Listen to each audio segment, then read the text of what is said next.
Unjuk rasa puluhan mahasiswa yang tergabung dalam organisasi Gerakan Rakyat dan Mahasiswa Indonesia di Jalan Sultan Hasanuddin awalnya berjalan kondusif. Aksi berubah ricuh saat pengunjuk rasa menahan sebuah truk untuk dijadikan panggung orasi. Aparat kepolisian yang berusaha menghalangi berlanjut pada aksi saling dorong.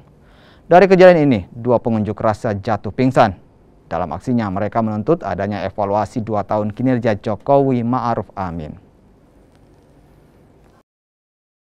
Aksi unjuk rasa yang kami lakukan pada hari ini dengan mengangkat beberapa isu, dengan grand isu adalah menolak kedatangan kunjungan kerja Jokowi Ma'ruf Amin di tanah Sulawesi Selatan dan segera melakukan pengevaluasian masa periode 2 tahun pemerintah Jokowi Ma'ruf Amin.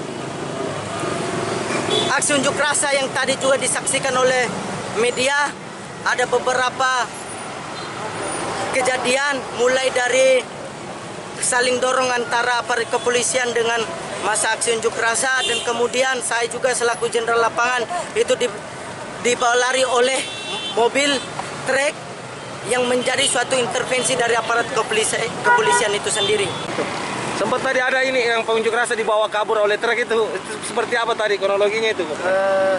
Tersangkut ya, kalau saya tidak pas di tempat itu, tapi segera setelah beberapa saat saya ke tempat itu. Saya mungkin melihat cuma tersangkut saja ya, tapi tidak cepat, kan lambat, tidak kencang.